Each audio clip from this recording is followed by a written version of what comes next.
Okay.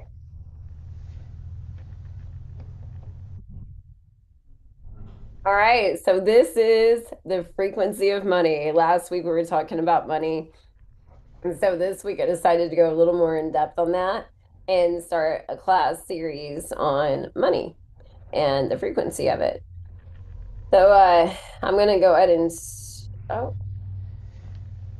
I got a worksheet on here. Okay. So the money is neutral. You are not. And this is foundational. And once you understand this, you can start playing with it. And actually, you can just start trying now to play with it. Uh, so money's not emotional. You are. Money's not scarce. Capacity is.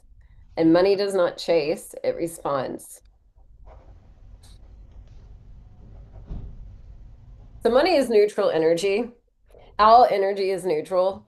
And I like to talk about like transmuting energy at different times. We'll have to dive in that at another time. But basically, the energy that comes at you, you don't have to accept it for what it is. You can actually decide to change it and transmute it into a different, what you want out of that energy. So money is neutral. It's really about you and your own standards, your own boundaries, your own ability to lead it, your own ability to be a good steward of it. So money has no morality. It's not about good people or bad people, just like energy isn't either. There's no personality to it. It doesn't choose people and it doesn't punish people. It doesn't have any of that kind of control. The actual complete power comes from us. And being aware of like what kind of beliefs are we running off of. So it magnifies what's already there. And a lot of us have something called like thermostats, which I've talked about in another class. But we have these thermostats where we're used to money, like a certain amount of money being in our bank account, or we're used to paying bills late, maybe a little bit late, but not too late. We're used to getting a late fee, but not getting evicted. Like, or we're not used to that at all. We pay our bills like 3 days early or a week early, got to be early, or like your nervous system starts not feeling comfortable, so you got to fix it. Well, the thermostat is basically like where your nervous system has capacity to stay. And so that's what your normal experience is. So money's just showing you where you already are. If you're generous, money amplifies your generosity. And it'll seem like you always have enough to give. Money is, if somebody is insecure, money amplifies that insecurity. You can see that with people getting plastic surgeries and all kinds of things.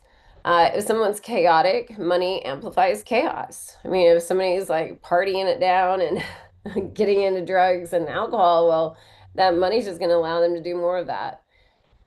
Money just amplifies who you really are. I've heard people saying money changes people. No, it makes people comfortable enough to show you the part of them that was already there.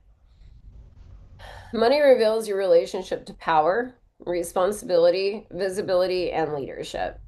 So, what do you actually believe about wealthy people? So, whenever you see somebody who's wealthy, like, what's your first thought? Like, did they have to step on some people to get there? Did they have to take advantage of somebody, or are they a bad person? Did they probably inherit it, or do you think they worked for it? Do you think they have to work hard for it? What's your belief about it? This is going to reveal a lot, like on um kind of your relationship with money. Because if you look at somebody with money as having to be a bad person or having had to do something that wasn't ethical to get it or had to work really hard to get it, then that's your beliefs about who you have to be to have that money. And you may have some resistance to that. So there's a mirror concept with money. Money mirrors your standards, your boundaries, your self-concept, your nervous system state. And so if you can tolerate the late payments, like I was saying earlier, or unclear agreements or undercharging or overgiving, then your money is going to show that. You're going to be like not making enough money if you're undercharging. If you're okay with late payments, and more money is going out to late payments than what to your actual bills are. And I know that, there's that like, well, I couldn't pay it until it was late. So couldn't help it. It's like, oh, okay, well, then there's another belief. Like, how many beliefs are layered upon layers about money and about how you have to handle it and about how you have to handle certain bills and all of that? Because, like, when we get stuck in like a certain cycle, um, I kind of look at it like more like a spiral. I like to look at energy like spirals, but like in this kind of cycle, I look at it as a circle. We just keep on looping. You keep looping. And it's like you're not getting out of a situation. Like the more you stay in that situation, the more beliefs you have that keep you in that situation because that current reality is so strong on what's going on that instead of getting out of it, you stay in it. You stay stuck. You just keep looping. And it's like, how do I get out of this? And in a way, your own thoughts, your own beliefs have created your own prison. And you get stuck in that section until you change your thought about it. It's not about almost anything else besides change the thought about it. And then you're going to have this inspired action to change an action too. You're not going to have the same actions with a different thought. And you're going to feel differently about it too. So you're going to be like, dude, I gotta start paying things on time, like maybe and you gotta also believe. Okay, the thing about beliefs is you can't just decide to believe a different belief that you don't actually believe. Like this is where affirmations can come in and everything. But if you're like, I'm just gonna believe that if I just pay these bills on time, I don't have any more late fees, but you don't have the money for that. So you know down deep that you don't have the money for that. So your belief is not really that you can pay these bills on time. You're just lying to yourself. Well, lying to yourself doesn't help. It doesn't get you anywhere. And that's why affirmations don't work for some people because they just feel like they're lying to themselves. So you actually have to believe it somewhere in there that you can change that and that it can be different for you. But this may include having to do something. So like this is where it depends on where you are, like what level you are. Like you may need to go donate some plasma twice a week and make an extra $600 a month or whatever it is that pays in your area and set that money aside so that you feel safe. You have that capacity. Your nervous system is okay. It's on board because it can believe what you're able to do now. And you're like, I have a plan now that I'm going to have this extra job or I'm going to do this extra sales thing or I'm going to donate plasma or I'm going to do this so that I know I can set aside this much per month. And this actually puts me ahead for the month so I can pay things on time. Well, your nervous system's going to have more of a capacity to hold that belief than you just believing that money's going to miraculously come in, and you honestly don't believe that money's going to miraculously come in. So it's like, what can you believe and what can you do that supports that? Like and meet yourself there. Like, and then you can step up, of course. Like, I don't think you should always stay like at the bottom level and be like, I have to do it this way. I have to, you have to do what your nervous system is ready for you to do. Like, what's that next step? Because if you leap too high, the nervous system's not going to be on board and it's just going to sabotage you. You're going to get sick, something's going to happen. And so you have to do what you actually kind of have enough capacity to expand yourself a little bit. Stress yourself out a little bit, stress that nervous system out just a little bit to expand it, but not so much that it doesn't even take. Um, so like, what can you do? Like, where are you right now? So it's money is mirroring your tolerance to where what you're able to tolerate in life. And you get what you accept. What you tolerate is pretty much your standards. So it's like, what are you willing to tolerate? That's your standards, and money's going to follow that. So, so if you're starting at lower standards or no standards at all, that whole maybe donating plasma helps you get to a higher standard. And then you have another standard where you're like, I'm not going to donate plasma. I'm going to sell a course, or I'm going to do this instead, because I know I make more money with my time, and this is more value of what I can offer, but you have to believe it. So, um, but this all ties back to standards, boundaries, your discernment, and like also understanding your nervous system, what you have capacity for, what can you actually believe, what can you hold on to, what can expand you a little bit more so that you can continue to grow, but not so much to the point that it feels unrealistic and you're just lying to yourself and you're bypassing the actual path that you need to take. Because along the way, there's going to be traits that you need to learn.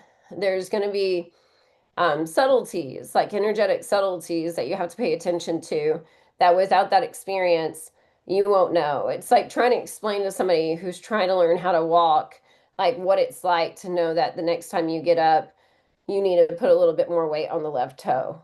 Like it's just an experience that you have to have yourself, and then you can start understanding it.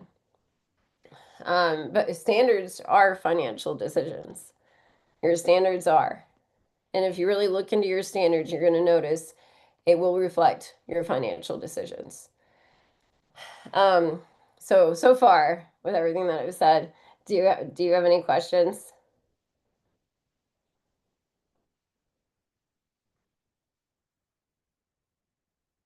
I didn't realize everybody else started joining in here. Nice to see you guys.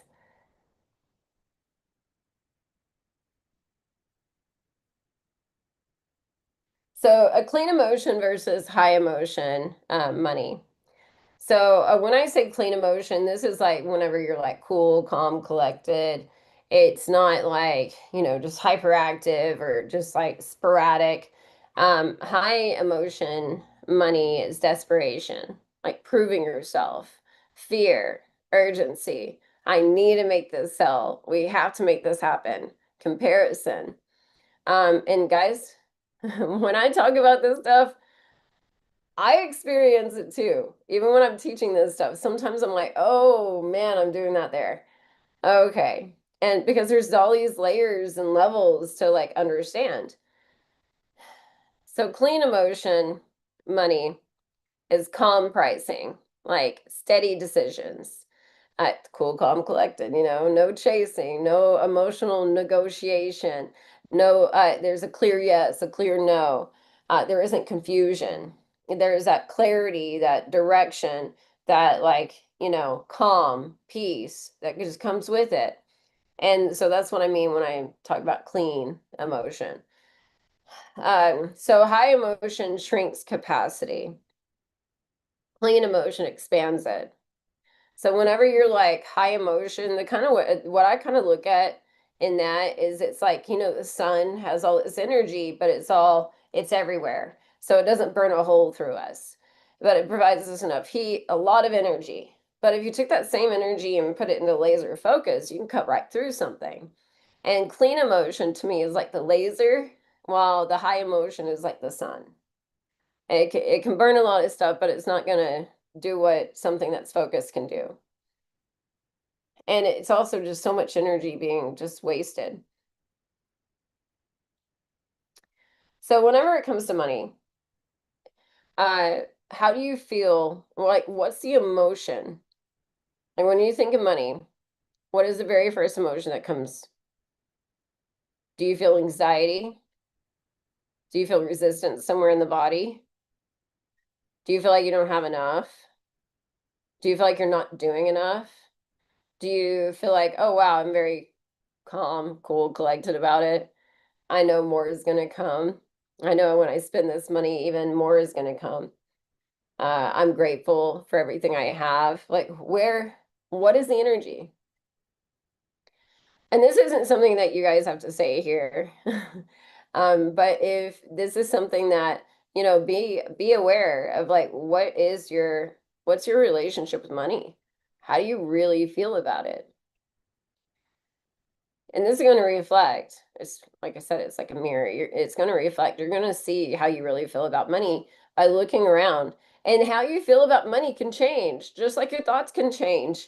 Um, you can like have felt really comfortable with it, and then some things happened, and then you just get really uncomfortable with it, or a different emotion starts coming in, different thoughts start coming in, your actions start changing because all of that going on, it starts creating that loop, that cycle where you may be like, now I feel like I'm stuck in this area and I don't know how to get out of it.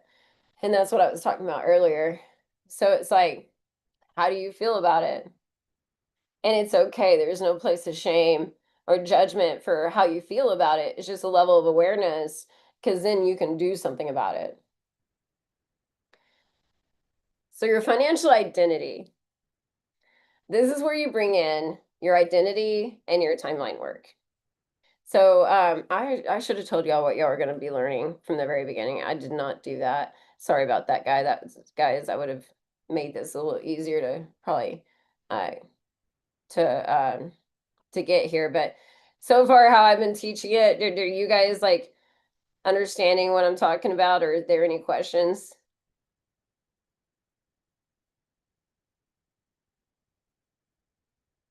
All right.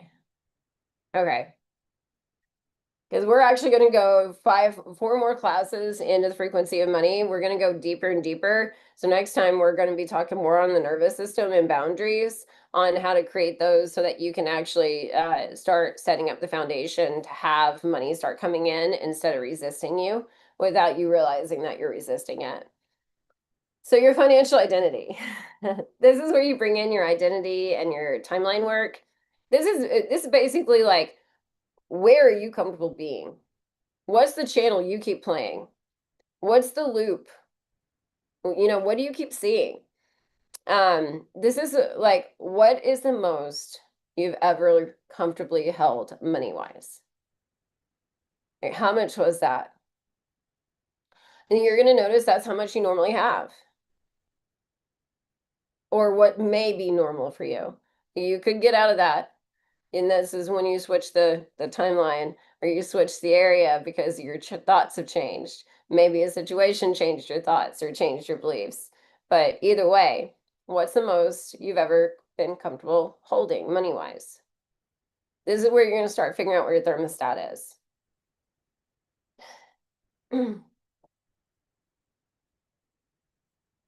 So, if someone makes more than they feel worthy of, they will overspend it. They will create conflict. They will lose it. They'll have a car problem come up. They'll get sick. They'll shrink visibility. All kinds of things will start happening. And this is your nervous system responding. You're going to be like, how did I make myself sick? Well, because your nervous system is like making sure it's going to keep things at a certain level for you that you're comfortable with, or even be trying to show you what maybe you need to be changing. But it has all this control over your body. And just like I said, mentioned before, the nervous system is the transmitter and the receiver. So, what you're thinking, saying, and all that, you're actually just projecting it onto the world around you, and you're seeing it right back at you. So, um, so have you noticed that you're guilty of this? This is nervous system protection. This is not conscious. This is like revealing your subconscious when you start noticing this. And this is when you can bring the unconscious conscious. And this is when you can bring change. You can do something about it. While it's still subconscious or unconscious, you're not going to realize you're working off of it. It's just a pre-programmed channel that you don't realize you keep tuning into.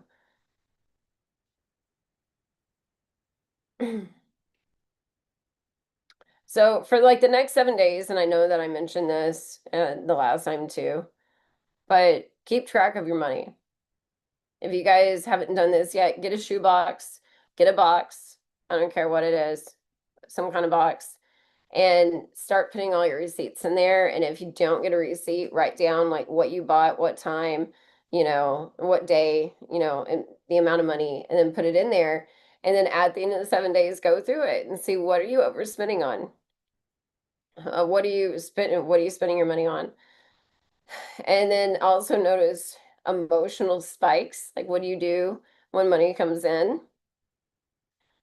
when money leaves, when someone owes you, or when you owe someone else?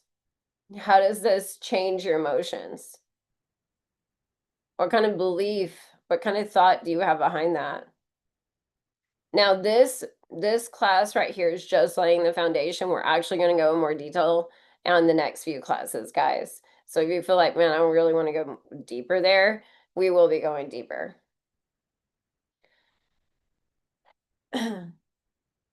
So this week also, besides just keeping up with your money like in a box, raise like one small standard this week, enforce a boundary, clarify a price, stop overgiving, cancel something that's misaligned. Like, let's say that you wanted to start a Shopify account, like store, but you've never really started it, but you still have it going through. Like, this is an example for me. I noticed this the other day. Like a few months ago, I had this Shopify thing that was just continuing to go through because I had the intention to do a Shopify store, but I never actually put any energy into it. So I was just paying for this extra expense. Well, that's a money leak. Like any expense that you're paying for that you're not getting anything out of, there's no kind of there's no return on investment, there's no enjoyment, nothing you're getting out of it. That's a leak. And no matter how small of a leak, you've got to plug that. So, like, just find those little leaks, cut them off, and then also be honest with yourself because, like, this is something else, guys. I have like 100 domains, and and I was like looking at it the other day and I'm like, I could let some of these go. I don't have to be spending money on every one of these domains. These aren't that important. And then could I sell some of the domains? Like these are just all small things that you can do. And maybe yours isn't domains, maybe it's Netflix subscription or whatever, Hulu, and you never watch Hulu, you always watch Netflix. Like, I don't care what it is, a gym membership that you're like, I started it, I had intentions to do it, but I'm really not going to ever do it. Like, whatever it is that you've been having out there this week, try to cut off one of those things. Small standards build capacity. It's raising your standards. What are you willing to do? Are you willing to waste your money? And guys, whenever you go and you enjoy yourself, this is something that some people get confused. They think that money's only there to be like a certain kind of investment return or it has to do a certain job. You get to decide. You get to decide. So, like, you get to decide what money is for you. Does it increase enjoyment? Is it something that, if it's something that you like, that it really brings you joy, then like that's okay. Know that more is going to come, but you don't also want to be careless. Like if it's your like last dollar or something, then it depends on what level you're at. But it's probably be best to be careful and not reckless. But also knowing that when you're in a higher level energy and you're being intentional and you're willing to take action behind those intentions, you can make great things happen. So I know that can sound like, well, how do I know when to spend money, when not to spend money? This is one of those things. You're gonna fall sometimes when you're doing this, but you get right back up like you're learning to walk, is those energetic subtleties that you're going to be picking up on. And it's okay along the way. But the one thing that I have noticed is if you have the belief and you have the identity that comes behind this belief, because you have to, that money loves you. Money wants you to spend it. Money loves how you spend it. Money wants to be in your presence. Money, it comes to you easily from good spaces, and it's just it wants to be around you. And you really believe that, and you believe that you are a good steward of money, so whenever you have it, you know you're going to spend it well, you know you're going to help people with it, you know you're going to enjoy it, you're not going to waste it. Then money's going to you're if you have this belief and you have this energy going on, you can't help but start attracting more money. So something else that I've noticed. So like me being in real estate and just having done other things previous to real estate, like I was a cold caller for Wall Street Journal. and I was a financial advisor. But everything that I ever did, I was always in the top. So whenever I was a cold caller for Wall Street Journal, I was in the top three salespeople. Whenever I was a financial advisor, I even did these simulations and I would blow people out of the water on how much money I can make in like 4 to 6 months. And it would be like I'd start off with 500,000, I'd have $2 million by the end of the 4 months. And I kept doing it over and over, and they're like, no, that was a fluke. And I kept on doing it. And they're like, dude, there's something there. And then I also just different things. And then real estate, I started making really good money and started getting known. And the reason why, and it isn't to talk about me, guys, the reason why this was happening was because I always had the attitude that I was going to be one of the best, that I was good, and that I deserve a certain amount. Like there was this expectation I had of not like entitlement, but that's expectation of myself, expectation of how things were going to be, where it's like, no, I'm going to walk in and I'm going to own this place. No, I'm going to make this deal happen, and not from a place of desperation, but I just know that this is how it's going to happen for me. And this is this kind of faith. Like when I started doing real estate and I did over 6 figures, I decided I'll never do anything under that a year ever again. And like now it's like it's multiple 6 figures, and it's like I I that's my standard now. And I set a standard whenever I first started for myself. It wasn't for everyone around me. I set the standard, and then it reflected back to me. Because there's some people who will be in this business and they'll be like, oh yeah, I spend like $2 million. I've got a $2 million company, but they make like 20,000 a year. Or like, what their net is just ridiculous compared to like what they could be making and what they speak about. So it's like what do you want to be true for you? You get to decide that and you get to set that standard. And it's not a place of entitlement, but you have to know that that standard you're setting, it's not for other people, it's for you. It's not for the world to deliver to you, but to have this sense of expectation it's going to because of what you deliver.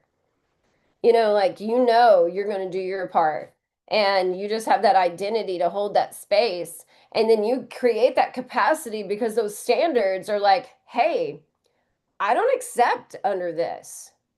This is just not how that's going to work for me. This is how it's going to work for me. And then even when things are going downhill or things are going bad, you have to stay steady. You have to stay steady. You can't, like, this is the time that you're being tested. Like, if you're like, things start going downhill and then your thoughts start going downhill, your emotions start going downhill, you aren't mastering anything. You need to start mastering your thoughts. You need to start mastering those emotions because those things are powerful. And like in the moment that things feel like really off, this is the moment you got to be still. You got to be here and be like, I got this. Because now it's going to reflect back because everything's a mirror. And so, like, it's not about like, I have to work hard or I have to do another mentor. I have to learn this other thing. I have to do this. No, you don't have to do any of that actually. You just have to believe and like have full faith. And then you take that action that comes up, that very next thing that comes up. Sometimes we overcomplicate it and we'll be like, I don't know what that next action is. Yes, you do. You get the message. We all get the message. Sometimes it's when you're sitting there in the silence and it says, clean the garage. Go clean the garage. You may be surprised what you find in there. It may be a business card that leads you to the next thing. Or it may be go to the coffee shop. Go to the coffee shop. Um, and but still, keep your intentions. Like when you go there, make sure you're still ready to do what you need to do, but follow the inspired action. You're being shown something. You're being told what to do next. And sometimes it may be just like, make a plan, write something out, You know, when you sit there in the silence and you sit still for a moment and you quit trying to overthink everything and you're like, okay, my intention is this, and it's clarity, you know. My intention is this, is what I'm trying to do. So what's the next step? Well, I need a brainstorm. Okay. You don't have to think about every freaking step after that. Just what is the very next thing? Now that you know what you were trying to do, what do you need to do? Oh, I'm not sure. I need to call somebody to see what the next step is. Who can I call? Call them. You know, like you're being led. And really, it's just like, to me, this life is a game, and we picked our missions. And you picked your mission, and you're picking missions all along the way, and you get to experience these missions. If you don't like the missions you've been picking, pick a different one. You're not stuck. And like it's all about like just enjoying yourself along the way and experiencing it. And I don't think that life was ever meant to be a place of suffering. I think it was just a place of learning. And you know, you're gonna fall down. You're going to learn by failures and by setbacks and by obstacles. That's where you develop. That's where you get the character traits. And it's like just understanding that's just part of it. And being grateful that you get to at least have the experience to learn and have the experience to experience. And then money can come along and help you have better experience, more experiences. And it's not about like you get a bunch of money and then you just want to save it and put it away. That's also telling money you're in a place of scarcity. Like I'm scared you're not going to be here, so I'm going to put you to the side. But if you're saving because you have a goal, or you're saving because, you know, it's a different space, like a space of abundance and capacity, not of, oh, I'm scared that I won't have this money later. You know, like if you can feel the different energetics of it, and you'll notice like where are you operating from? This is going to tell you a lot of like why is money comfortable with you or why is it not? And like what's going on. And it's again not a place of shame, not a place of blame and judgment or anything. It's just a place of awareness so you can do something about it. So money is not your problem. And you may be like, yes, it is. But money is not your problem. Dysregulation is, identity is, and standards are. So, who are you playing? What character have you been playing? Is there something that can change about that? That can be more you. You know, when you're dysregulated, you're not yourself. You don't feel like the best either about your behavior sometimes too, or that's how I feel sometimes. But when you regulate your nervous system, when you clarify your standards, and when you stabilize your identity and you know who you are, money becomes predictable. It starts wanting to show up for you. So, so that's it right there. So about money, and I just want to ask you guys if y'all want to participate in this. Um, what have you noticed about yourself when it's come to money? Or have you noticed that like you get stuck in a loop?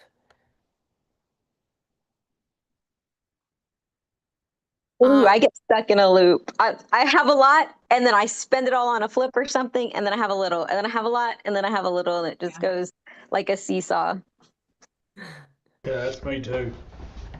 Yeah. In our like for me, we get in a panic state. Like once we realize there's nothing, then I panic and I'm trying everything I can to make something happen when if we just can continuously do it and keep steady with it, it's fine. But yeah, like today is a panic state. So this class was perfect today. No, I'm actually doing this class because I need a reminder. Like lately, I've been like, you know, putting my course out there, putting myself out there, and then I got myself sick, and then all this other stuff, and I'm like, okay, Mitzi, we need to, we need to remember your power. I've, I kind of look at it like a cartoon, like She-Ra, you know? I don't know. Oh my gosh, Shira was my favorite. Yeah. Yeah, so is there anything that so we're actually going to be talking about this more in depth and actually going over standards, boundaries, and more nervous system. capacity on the next class.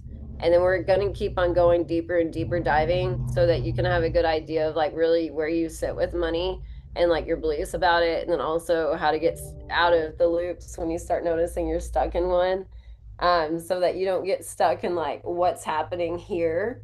You can take yourself out and actually start making a change because you know how it feels like y'all know what I'm talking about where you feel that resistance and you feel kind of small, like you feel kind of powerless, and you're like just kind of like, oh no, God, take the wheel, Jesus, take the wheel. You start praying more. For sure. Yeah, it's Yeah. like, how to be more like aware when that starts happening so you don't get too stuck in the loop before you realize it. And then also when you get stuck in the loop, how to get back out of it and remember your power so that you don't stay there longer than you have to. Because it's like you almost start getting beat up, those spiritual 2x4s start coming out and start whacking you. Because I feel like it's like when you get out of alignment, it's like a tornado on the outside of the path. And everything starts hitting you, and you're like, what's going on? And it's like you're not in the right path. Just come back over here a little bit. And that's all it's trying to show you to do. But we tend to fight it thinking we have to do it a certain way. Yeah, that's what I was gonna ask. Cause I mean, like the way we grew up is we always just grew up work your ass off and get to keep a little bit. Hmm. Yeah, and that's just a channel that you tuned into, and but that doesn't have to be the truth or the only truth. Yeah, I know, but how do you get out of it? So this is where like so it depends on like your mindset, like where you're actually starting. So it may be doing something extra, like maybe a side job or, donating to the plasma and having extra money to the side that you can put towards something so you feel like you have extra money, there, some kind of safety net to feel safer. And then start maybe spending more on yourself, doing something that you enjoy when you have the money that comes in. It just depends. I would have to go into a little more detail with you, ask you some more questions and everything, but it's like, what will expand your Okay, capacity just a little bit more? okay, hold on a sec. The plasma deal is hilarious to me. Well, Yeah. no, because what I'm getting at is when I was going through the divorce, I mean, like I was paying everybody's bills, and I was down. I was like, I mean, it was like even in college, I didn't sell plasma for beer. I mean, my buddies did, but I was like, hell, I don't need to do that. And I mean, I was like, I'm not selling plasma to pay my damn bills. Hmm. So I was Well, very that's a ne- standard. Man, I got a scar right here from selling plasma over the years when my kids were little. Like it Well, I'm just not saying there's nothing wrong with. There's nothing wrong with it except the problem I have with it is the way my buddies were with it in college. It's not. I mean, don't say I wouldn't do it. I mean, hell, I may have done a hell of a lot worse. I won't tell you about. But uh, yeah. But I also feel like every time I get, I mean, like somebody else was saying, every time I get some money built up, it's like I gotta go pay something off or pay something. Yeah, that's where your nervous system is creating something like that's that thermostat thing. It's kicking on and it's creating something so you stay within a certain level that you're comfortable with. And it's like just it's expanding that capacity, expanding that level just a little bit more, whatever it may be, just a little bit more so you can start getting comfortable with that extra and then adding to that and then adding to that. Some people can add a lot more. Some people it can only be a little bit. So it's just whatever can you truly believe that you can have, like just goes a little bit above your comfort level.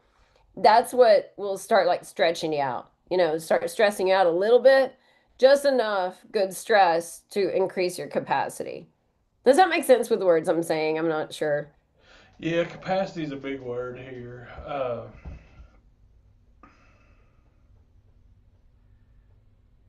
Yeah, no, like I know, like what you're talking about. I knew a contractor. He could not pay his. That's not right. Would not pay his bills. Mm. And my grandpa would be like, "Hey, dude, I need some money. Sorry, I ain't got none." The next day, he would go buy a new car for him or his wife. It's also what's important to you, you Yeah. know, like, so, I mean, you can be homeless, but you can find your drugs. Oh, that's the truth. Yeah. Yeah. Yeah. So it's like what's your priorities? And then sometimes it's also just changing around what your priorities are. So maybe like you realize you don't have a lot of money coming in or you're at a certain capacity, but you go out every Friday to go drinking. Like maybe change that and put that to something that brings back more money to you, like an investment or something that you can feel good about, and that'll increase your feeling good about having money in your possession because you got to be a good steward of it too. So when I say good steward of it, like when money comes in, are you reckless with it? Or are you getting something back from it? Are you getting a real enjoyment of it? Or are you using it to avoid something? Like, do you have the money leaks going on? Just like that extra exercise this week, just having the money leak, cut off one money leak, and be keeping up with your expenses and see how you're spending your money this week. That's a big eye opener right there, guys. Yeah, see, I cut off all my breakfast eating out and lunch eating out since last week. Alright. Yeah, it's way different. So, See, and for me, I love eating out so much. That's something that I just keep as a standard. I'm gonna always be able to do that. no, And no, you didn't understand. My breakfast and my lunch, let's just have it. oh yeah, I don't care. yeah. No, I mean, my birthday's next week and we're going out. I mean, Yeah. Yeah, like I mean, if you notice it was just like waste, and it's like I didn't need to be, I wasn't getting any extra enjoyment out of it. There was nothing, it was just extra waste. Yeah, that's like a money leak. Cut that off. yeah, that's Yeah. breakfast. Yeah. Yeah. Yeah. And sometimes we think we need some of these money leaks because it's almost like a safety blanket, like something that makes you feel comfortable because it's there, but you actually don't need it and it's just a waste. It's like, do you have one of those things? Sometimes that's the gym membership. You know. I'm not saying that you shouldn't have a gym membership, but if you're not using it, it's a waste. I feel called out.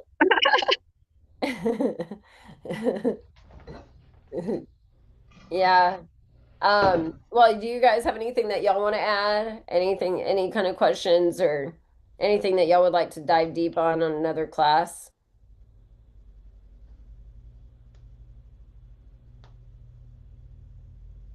Hey, what about last week's video? Did you did you post it? No, I forgot to post it. I'll post that. Okay. It's in my Zoom. Okay. Yeah, I'll put that in the group. All right, guys. Well, then I'll see y'all next week. We're gonna go a little bit deeper diving on the nervous system, boundaries, standards, discernment when it comes to money, and then like also some extra like affirmations on to help you start stretching your beliefs about what you believe is true for money and yourself. All right. You guys have a great day. I'll see Thank you, All Missy. right. Thank Thank you. you, Mitzi. Bye. Thank you.